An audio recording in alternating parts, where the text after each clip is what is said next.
Andy Austin here with the next chapter from The Rainbow Machine, Tales from a Neurolinguist's Journal. You can buy this on Amazon and leave a review if you would be so kind. Right, this chapter here is the Hearing Voices chapter. Now, for those who are interested in this kind of stuff, just to let you know, on the join, there's a join button below this video, on all the videos in fact that I do, and I've now got a membership section. It's $1.99 a month, so it's even less than £2. And if you wish to join and get the additional content, then do please join. And it helps me support the channel and all the rest of, all the gubbins. Right, now the reason I mention that relative to this chapter is I've just put up a video that's, I think, is about an hour long on challenging psychiatric communication and a model for understanding psychotic communication. I'm going to be doing more on that theme in the new year. So if you're interested in that kind of stuff, do please click that join button. Right. Hearing Voices chapter. This is actually a chapter. It's almost 5 pages. That's pretty good. And let's check. 1, 2, 3, 4. Yeah, 4.5 pages. Voice hearing is one of the massively misunderstood phenomena that I've ever come across, both in psychiatry, in orthodox residential psychiatry and in treatment end of things, and amongst the psychiatric population themselves. Just have a look on the forums online where mental health users frequent and post stuff and ask questions and answer questions. And especially amongst people like NLPers. Sorry to be bashing the NLPers again, but they need it. Now, just to emphasize a point, I'm not bashing NLP. I'm the holy grail. No.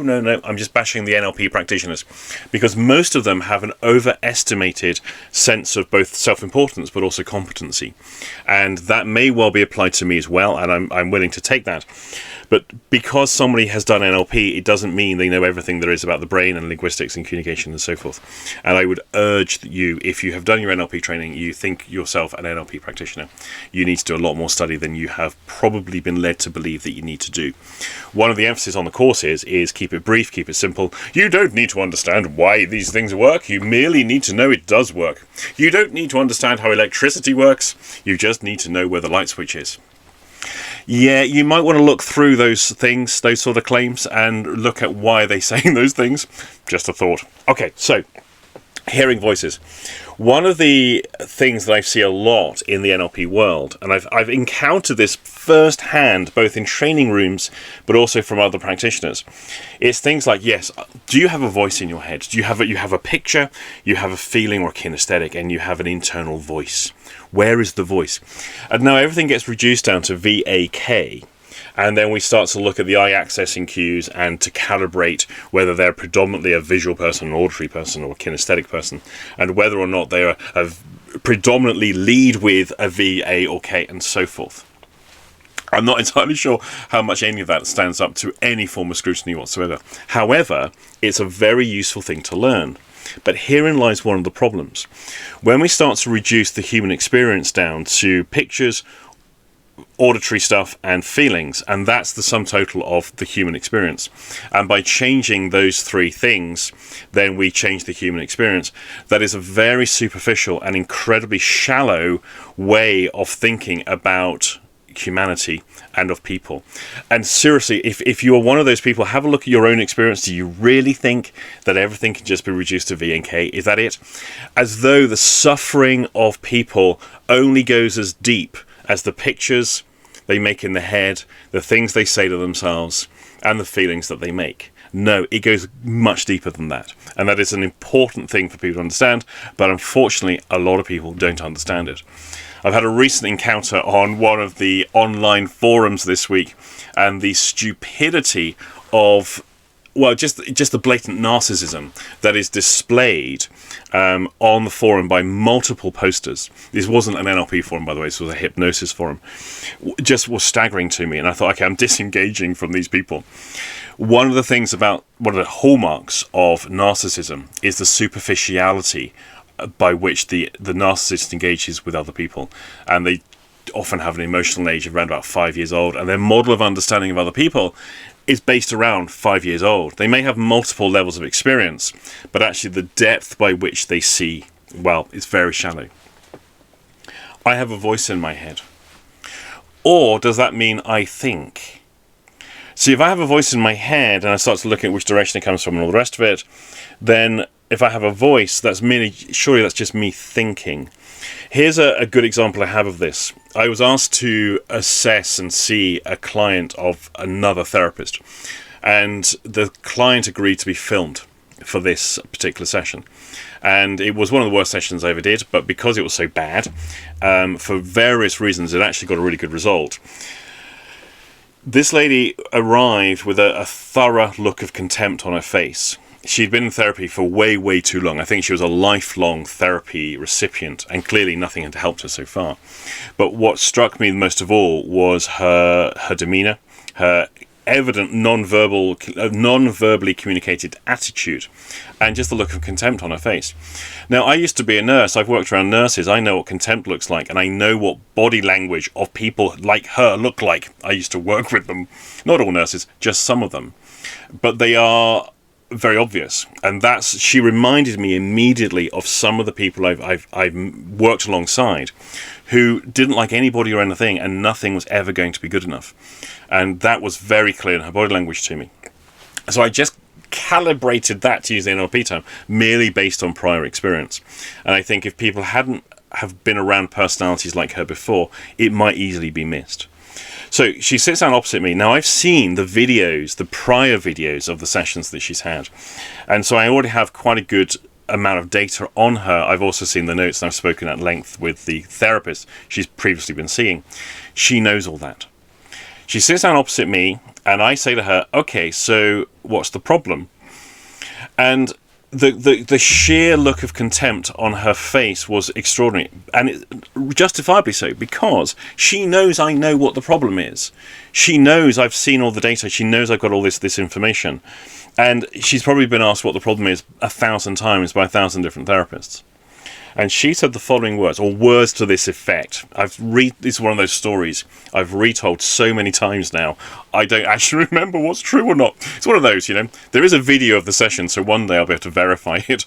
Anyway, it went something like this.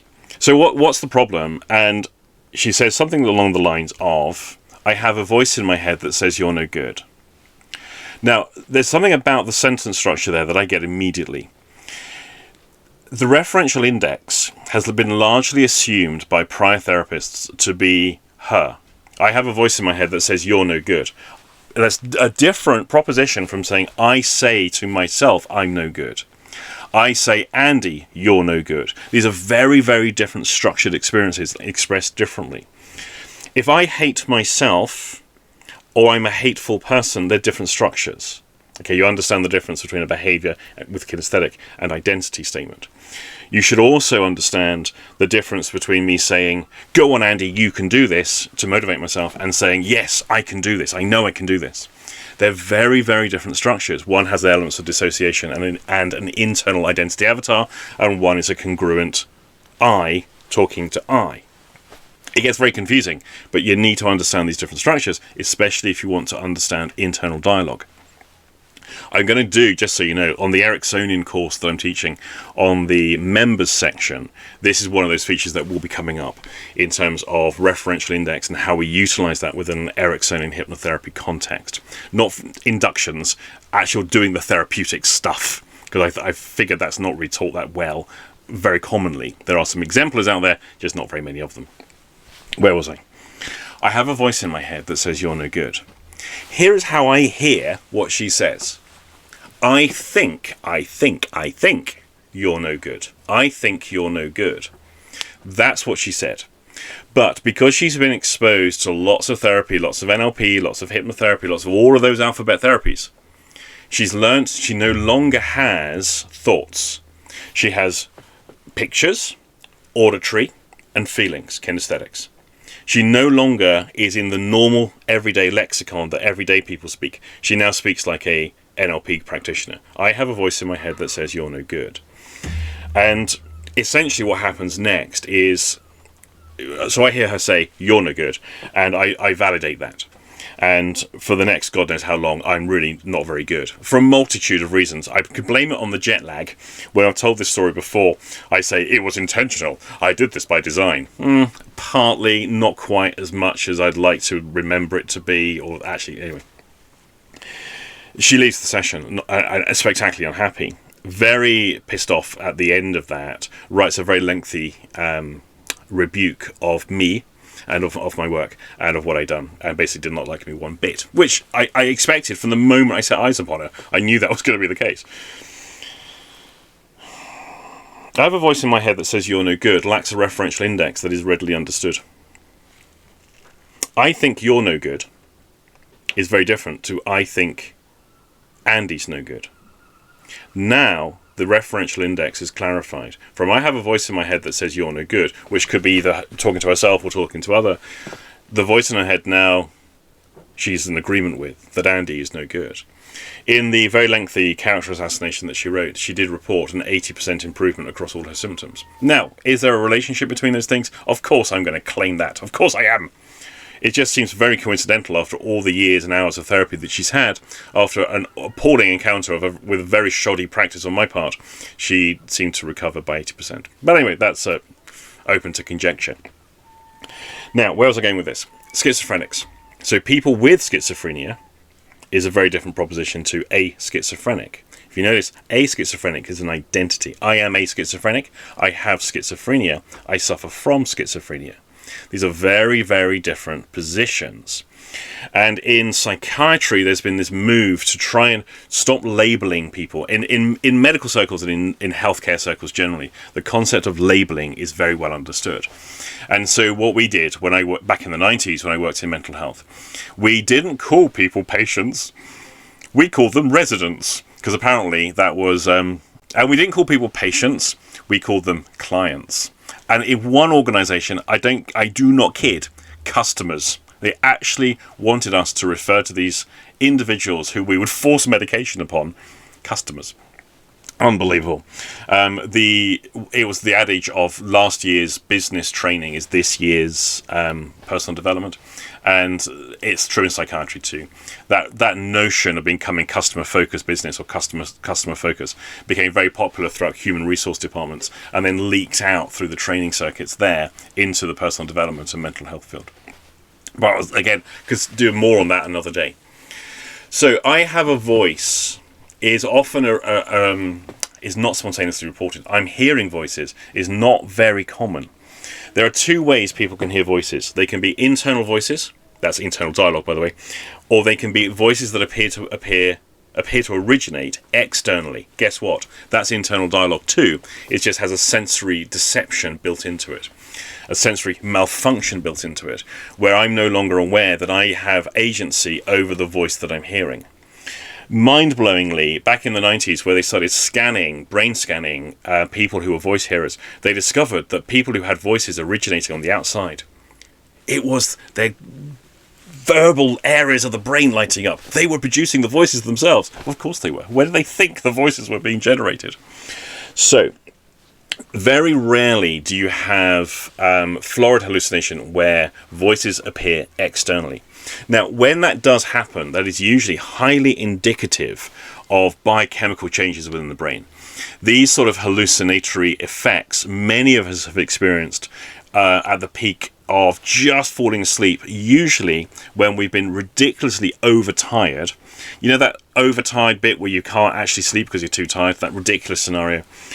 And when people are highly, highly stressed and have been stressed for long periods of time and things start going wrong. Often the skin goes bad first and then other things start going wrong in the brain. People can hear voices appearing externally. That's indicative of biochemical changes happening within the body. And that's the kind of thing that will respond most to medication. It won't necessarily change the quality of the voices, but it will get rid of them. The voice just now stops being deceptively experienced externally. They're now it's going to move back to being ordinary internal dialogue. Now, I've interviewed quite a lot of schizophrenics who've been diagnosed as voice hearing, and I've asked them these questions. Tell me more about these voices. What does that even mean? Most of them are just doing little more than having a conversation in their head, just like you might if you have a relative you're particularly stressed with or a housemate you're not getting on with and you've had a row and you know how you can drive yourself insane because it's almost like you're shouting at each other inside your head. You're just having There's no difference to what the schizophrenic patients I interviewed reported to me and that experience. There was nothing happening whatsoever. The only differences I saw was the level by which it bothered them, the duration by which it went on, and how it was interpreted by other people. See, if I'm not a schizophrenic, if I don't have that label that makes my identity equal to an illness, bizarre. If I'm not one of those people, and I just tell you, oh my God, I'm just driving myself insane here. I'm arguing with John. He's driving me crazy. I just wish he'd shut up. He's not even here. He's driving me crazy. People know what I'm talking about. But if I'm labeled as schizophrenic and I say I'm arguing with John, he's driving me crazy. Oh my God, he's hallucinating. And that's the kind of stuff that I saw happening in psychiatry, is that there was a large degree of educational process and training of the people who were our customers into using the concepts and precepts of psychiatry and psychiatric diagnostic and labeling. There's no difference between the two. Whilst we pretended not to be labeling them and being supportive of their needs and not diagnosing their every behavior. But inadvertently, the staff were training people into using the cultural lexicon of psychiatry to report and label and judge their own experience. And I see the same thing now being repeated and replayed onto the forums. And now we have a tertiary adaptation, because now we have recipients of psychiatric treatment and educational psychoeducational process and medication now training each other in interpreting their internal dialogue to be symptomatic of something else. Within the world of NLP, there is a ton of processes that we can utilize to help people with their internal dialogue. In the Rainbow Mission, I give a number of ways you can do that. Steve Andreas wrote 2 books on something about critical self-talk. I'll bring them up on the screen so you have a look. And by the way, if you work in mental health in any capacity, those 2 books, they're absolutely essential. Don't pass up the opportunity just to buy those books right now and read them. You'll find them on Amazon. You'll find them probably from Real People Press if they're still selling online. Just buy these 2 books. They're absolutely essential reading. There's a lot of techniques we could teach people to use in terms of controlling their internal dialogue. The problem is, we don't necessarily teach those to people with the diagnosis of schizophrenia and voice hearing, because those voices now are interpreted very differently to the voices that normal people have when they're talking to themselves. Now, by the way, voices is just internal dialogue and thought. It's just one component of thought, or one aspect of the sum total of thought. There's a lot of ways we can work with those, but with people with the diagnosis, they tend to get drugged rather than given interventions that show them how they can start to regulate their internal environment of the inside of their head. And a lot of stuff in terms of NLPers, when they think about working with people with schizophrenia or working with depressives, because depressives do this incredibly well as well, they think in terms of treatment and cure. And this is a really bad way to think. You're going to treat internal dialogue. You're going to cure internal dialogue. How about we actually teach people self-regulation? We teach them to begin to get a greater control of their thought processes, so that the things that run away with them, which happens to us all the time, happens a lot less. And they can start to bring in some degrees of self-regulation. The moment we start thinking in terms of, well, I can cure a condition, and we can cure a phobia, I get that. We can cure various minor ailments, yeah, I get that. Yeah, but you can't cure schizophrenia, can you? So what do you do with schizophrenics? It's hopeless.